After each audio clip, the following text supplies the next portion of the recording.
ये कहानी शुरू होती है एक बैटल ग्राउंड से, जहां दो आर्मीज आपस में लड़ रही होती है और काफी भयंकर लड़ाई के बाद यिंग ज़ैंग की आर्मी जीत जाती है। यिंग ज़ैंग किन एम्पायर का फर्स्ट एम्परर बन जाता है। जो भी उसके खिलाफ खड़ा होता है वो उसे मार डालता है और जो भी सरेंडर करता है वो उसे अपना गुलाम बना लेता है। इन एम्परर बनने के बाद भी वो सुकून से नहीं बैठता, बल्कि अपने गुलामों से दिन रात काम करवाता है और अपने आर्मी को बढ़ाता रहता है, क्योंकि उसका सपना होता है पूरी दुनिया पर राज करना। और बेशक जो भी उसके सपने के बीच आएगा वो उसे जान से मार डालेगा। सीन चेंज होता है और हम दो लोगों को देखते हैं, जिनमें से छोटे बच्चे का नाम होता है टियन मिंग और बड़े आदमी का नाम होता है गाय नी, जो कि एक बहुत ही अच्छा स्वॉर्ड मास्टर होता है। तभी अचानक से उन्हें किन एम्पायर की आर्मी दोनों तरफ से घेर लेती है और उनको सरेंडर करने का कहती है, और ये कहते हुए वो सब डर रहे होते हैं। स्वॉर्ड मास्टर टियन मिंग से पूछता है, क्या तुम्हें डर लग रहा है? जिस पर टियन मिंग जवाब देता है, नहीं, मुझे डर नहीं लग रहा। स्वॉर्ड मास्टर बोलता है, तो तुम जानते हो ये सब क्यों डर रहे हैं? टियन बताता है, ये आपसे डर रहे हैं।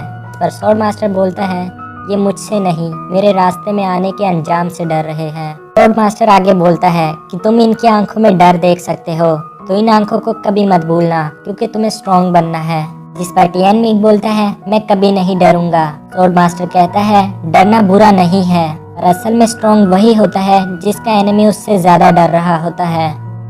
ये सब बातें हो रही होती है और कोई ऊंचाई से ये नज़ारा देख रहा होता है। वो और कोई नहीं, master Ban of the Mohist school होता है और उनके साथ होते हैं मास्टर ज्यूजी। वो कहते हैं, वाह क्या नज़ारा है, एक तरफ है किन एम्परर की आर्मी और दूसरी तरफ है किन एम्परर का मास्टर स्वॉर्डमैन। अभी वो लोग टियन मिंग के बारे में भी बात करते हैं और तहकीकात से उन्हें मालूम हुआ होता है कि ये बच्चा एक अनाथ था। जिस फैमिली ने इसे गोद लिया था वो आग में जलकर मर गई और स्वॉर्ड मास्टर ने इसे बड़ी ही मेहनत से ढूंढा है, जिस पर वो समझ जाते हैं कि इस बच्चे में कुछ ना कुछ तो खास है। और वो खास बात क्या है ये आगे आपको मालूम हो ही जाएगा। यहाँ सोल्जर्स बहुत डर रहे होते हैं और इसी डर के कारण एक सोल्जर गलती से एरो चला देता है और स्वॉर्ड मास्टर एरो को डॉज कर देता है। वो एरो के ऊपर से छलांग लगाकर सबसे पहले उसी सोल्जर का गला काट देता है और इसी के साथ एक भयंकर लड़ाई शुरू हो जाती है। स्वॉर्ड मास्टर अपनी एक्स्ट्रा ऑर्डिनरी स्किल्स दिखाते हुए उन सब को हरा रहा होता है। वो अकेले ही उन सब का सामना कर रहा होता है। तभी कुछ सिपाही मौका देखकर टियन मिंग पर हमला करते हैं, जिस पर स्वॉर्ड मास्टर आकर उसे बचा लेता है। बचाते हुए स्वॉर्ड मास्टर को ही चोट लग जाती है। जख्मी होने के बाद भी स्वॉर्ड मास्टर उनको एक एक करके मार रहे होते हैं। काफी लड़ाई के बाद स्वॉर्ड मास्टर थक जाते हैं और वो काफी जख्मी भी होते हैं, पर अभी और भी सिपाही आ रहे होते हैं, जिस पर वो हार नहीं मानते और खुद को दोबारा तैयार कर लेते हैं लड़ाई के लिए। सीन चेंज होता है और हम देखते हैं एक घायल सिपाही को, जो कि संदेश लाया होता है। एम्परर संदेश पढ़ने के बाद काफी ज्यादा गुस्सा हो जाता है। वो कहता है, कैसे एक बच्चे और एक स्वॉर्ड मास्टर ने मेरे 300 सिपाहियों को मार दिया। वो गुस्से में होता है, इसलिए बोलता है कि अगर 300 नहीं तो अब मैं 3000 भेजूंगा, 3000 नहीं तो 30,000 भेजूंगा, पर जीत मेरी ही होगी। तभी दरबार में एक आदमी आता है जिसका नाम होता है लाई सी, जो कि prime minister of Qin empire भी होता है। वो कहता है कि गाय नी एक अच्छा स्वॉर्ड मास्टर है, जिसे 300 बंदे मारना उसके लिए कोई मुश्किल बात नहीं है, पर मैं जानता हूँ कि उसे कैसे मारा जा सकता है। वो आगे बताता है कि गोस्ट वैली के मास्टर हमेशा 2 ही शिष्यों को ट्रेन करते हैं, जो बड़े होकर एक दूसरे के राइवल बन जाते हैं। दोनों ही एक दूसरे से काफ़ी ज़्यादा अलग होते हैं और लाई सी उस दूसरे स्वॉर्ड मास्टर को ढूंढने के लिए जंगल में निकल जाता है। वो एक जगह पर पहुंचता है जहां पर बहुत ज़्यादा स्नेक्स होते हैं। वो देखता है वहां पर एक लड़की को जिसका नाम होता है कैलियन। लाई सी उसे बोलता है, मुझे तुम्हारे बॉस से मिलना है, जिस पर वो उसे रास्ता दिखाते हुए अपने साथ ले जाती है। एक जगह पहुंचने के बाद हम एक आदमी को थ्रोन पर बैठा हुआ देखते हैं, जिसका नाम होता है वी जोंग। वो बोलता है, तुम यहाँ हो जिंदा, तो ये सिर्फ हमारी पहचान की वजह से है। एक सिपाही ये सुनकर गुस्सा हो जाता है और वो बोलता है कि तुम प्राइम मिनिस्टर से ऐसे बात नहीं कर सकते। वी जोंग अपनी तलवार निकालकर एक स्प्लैश करता है और वापस रख देता है। उसका वार इतना तेज होता है कि कुछ पता लगने से पहले ही उस सिपाही का गला कट चुका होता है। लाई सी वी जोंग को राजा के लिए काम करने का ऑफर करता है, पर वी जोंग मना कर देता है, जिस पर कैलियन उसे जाने को कहती है। लाई सी बोलता है, तुम्हारी स्वॉर्ड टेक्निक बहुत ज़्यादा खतरनाक है, पर कितने दुख की बात है कि ये कभी गाय नी यानी स्वॉर्ड मास्टर जैसी नहीं हो सकती। वी जोंग ही वो दूसरा स्वॉर्ड मास्टर होता है, इसलिए वो बोलता है कि ये नाम मैं कभी नहीं भूल सकता। वी जोंग आगे बोलता है कि आजकल मोहिस्ट राजा के खिलाफ बहुत ज़्यादा एक्टिव है, यही वजह है ना कि तुम यहाँ आए हो। लाइसी बोलता है कि ये बात तो सभी जानते हैं कि कई साल पहले आपने मोहिस्ट स्कूल के लीडर को अपनी तलवार के एक ही स्ट्रोक से मार दिया था। वी जोंग कहता है हाँ, और तभी से वो मेरे पीछे पड़े हुए हैं मुझसे बदला लेने के लिए।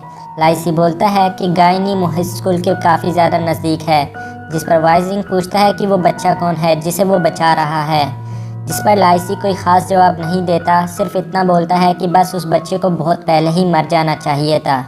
इसीलिए लाइसी वी जोंग के सामने एक डील रखता है जिससे वी जोंग को स्वॉर्ड मास्टर मिल जाएगा और राजा को वो बच्चा।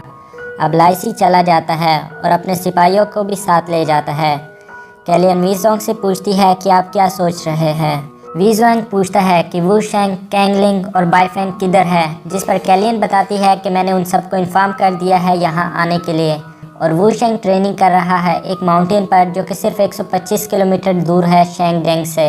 और हम एक झलक देखते हैं जिसमें वू शेंग को झरने के नीचे दिखाया जाता है। सीन शिफ्ट होता है और हम स्वॉर्ड मास्टर और टियानमिंग को देखते हैं जो अपने आगे के सफ़र पर निकल चुके होते हैं। टियानमिंग सारे रास्ते यही सोच रहा होता है कि कितने ज़्यादा सिपाही थे, पर अंकल ने तो उन सबको अकेले ही हरा दिया। अंकल तो कमाल के हैं, मैं उनसे तलवारबाजी सीखूंगा ताकि मेरा कभी भी कोई गलत इस्तेमाल ना कर सके। टियानमिंग स्वॉर्ड मास्टर से कुछ देर आराम करने को कहता है क्योंकि वो काफ़ी ज़्यादा ज़ख्मी होते हैं, जिस पर स्वॉर्ड मास्टर कहते हैं कि रास्ता बहुत लंबा है और हमें चलते रहना चाहिए। वो चलने के लिए खड़े होते हैं पर बेहोश होकर टियानमिंग पर ही गिर जाते हैं। टियानमिंग अंकल गायनी का खुद ख्याल रखने का जिम्मा लेता है जब तक वो ठीक नहीं हो जाते। वो स्वॉर्ड मास्टर के लिए पीने को पानी लाता है, तभी अचानक उसकी नज़र कुछ मुर्गियों पर पड़ जाती है। टियानमिंग उन्हें पकड़ने के लिए उनके पीछे भागता है। वो काफ़ी मेहनत के बाद उनमें से 2 मुर्गियों को पकड़ ही लेता है। अब वो बड़ी ही स्टाइल के साथ अंकल की तलवार निकालता है और मुर्गियों को उनके ऊपर लगाकर रोस्ट करने लगता है, और साथ साथ बड़बड़ा भी रहा होता है कि मेरे जैसा शेफ़ तो हो ही नहीं सकता और मेरे होते हुए आपको कभी भूखा नहीं रहना पड़ेगा। दूसरी तरफ नज़दीक ही एक गांव होता है और हम देखते हैं कि एक बच्चा बहुत सारे बड़े आदमियों से लड़ रहा होता है। इसका नाम जिंग शायू होता है। ये असल में ट्रेनिंग कर रहा होता है। ये सच में हैंड टू हैंड कॉम्बैट में बहुत ज़्यादा ही अच्छा होता है।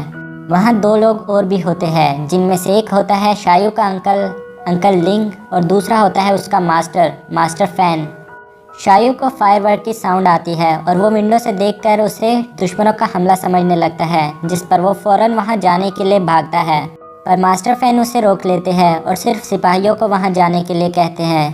जब उनका ध्यान नहीं होता तो शायू चुपके से वहाँ से निकल जाता है। यहाँ टियानमिंग को सिपाहियों ने घेर लिया होता है। वो अपने अंकल यानी स्वॉर्ड मास्टर की तलवार लेकर बीच में खड़ा होता है और कहता है कि मैं तुम पर रहम नहीं दिखाऊंगा, जैसे कि वो कोई 30 मार खान हो। शायू और उसके अंकल भी वहाँ आ जाते हैं और उसे कहते हैं कि तुम्हारा क्या नाम है और ये ज़मीन पर ज़ख्मी आदमी कौन है, जिस पर टियानमिंग बोलता है तुम लोगों का इससे कोई मतलब नहीं है। अंकल लिंग पूछते हैं कि तुम यहाँ क्या कर रहे थे। टियानमिंग बताता है कि मैं तो यहाँ सिर्फ चिकन रोस्ट कर रहा था और तुम लोग आ टपके। तभी शायू की नज़र उस यूनिक तलवार पर पड़ती है तो वो उसे देखने के लिए मांगता है, पर टियानमिंग मना कर देता है। इस पर उन दोनों के बीच लड़ाई शुरू हो जाती है। अंकल लिंग शायू को तलवार से बचने के लिए कहता है, पर शायू बहुत ही ज़्यादा अच्छा फाइटर होता है, इसलिए वो टियानमिंग को मारकर दूर गिरा देता है और उसकी तलवार उसे मिल जाती है। तलवार पर क्वीन लैंग्वेज में कुछ लिखा होता है। वो उसे पढ़ नहीं पाते, इसलिए वो सोचते हैं कि ये कहीं किन एम्पायर का स्पाई तो नहीं, इसलिए वो टियानमिंग को पकड़कर उससे पूछताछ कर रहे होते हैं, पर वो कुछ नहीं बताता। अब सर लियांग ये अंदाज़ा लगा चुके होते हैं कि इन दोनों ने कुछ नहीं किया और ये बेगुनाह है। शायू वहाँ पर तैनात गार्ड को ढूंढने लगता है। तभी एक जॉइंट मैन जो कि वू शेंग होता है उस गार्ड को उनकी तरफ फेंक देता है। वो बहुत ज़्यादा ताकतवर होता है, इसलिए सोल्जर्स को बहुत बुरी तरह से मार रहा होता है। वो सब अलर्ट होकर उसे इधर उधर ढूंढने लगते हैं। तभी वो पीछे से अचानक से हमला करता है। टियानमिंग उठता है और लड़ाई के बीच में भी उसे सिर्फ चिकन की पड़ी होती है। वो चिकन उठा रहा होता है, जिस पर शायू उसे भागने को बोलता है, पर वू शेंग उसे पैर से पकड़कर हवा में लटका देता है। टियानमिंग को लगता है कि अब वो उसे खा जाएगा, पर नहीं, वो सिर्फ चिकन खा जाता है, जिस पर टियानमिंग को बहुत ज़्यादा गुस्सा आ जाता है और वो गुस्से से चिल्लाता है, चिल्लाकर उसे मार रहा होता है। तभी शायू उसे बचाने के लिए लड़ाई के बीच आ जाता है। वू शेंग शायू के हाथ में वो तलवार देख लेता है जिसका नाम रेनबो एबस होता है, जिस पर उसे कैलियन की बात याद आ जाती है। जिसके पास वो तलवार यानी रेनबो एबस होगी वही स्वॉर्ड मास्टर होगा और तुम्हें उसी को मारना है। वो शायू को अपना टारगेट समझने लगता है। मास्टर फैन अपने सिपाहियों से शायू को प्रोटेक्ट करने को बोलते हैं, पर वू शेंग उनको बहुत बुरी तरह से मार रहा होता है। अंकल लियांग शाओ को वहां से भागने के लिए कहते हैं, पर वो वहां रुककर अपनों के लिए लड़ना चाहता था। यहाँ लड़ाई के बीच टियानमिंग को गिरने की वजह से अपने बचपन की एक झलक नजर आती है, जिसमें हम देखते हैं एक महारानी को जो अपने बच्चे को रोते हुए एक सिपाही को दे रही होती है और बोलती है कि बेटा ये तुम्हें बचाने के लिए ज़रूरी है, तुम्हें एक दिन स्ट्रॉन्ग होकर वापस आना होगा। और इसी के साथ हमारा सेकंड एपिसोड भी ख़त्म हो जाता है। मिलते हैं हमारी नेक्स्ट वीडियो में, तब तक के लिए गुड बाय। 女子香，泪断剑眼睛。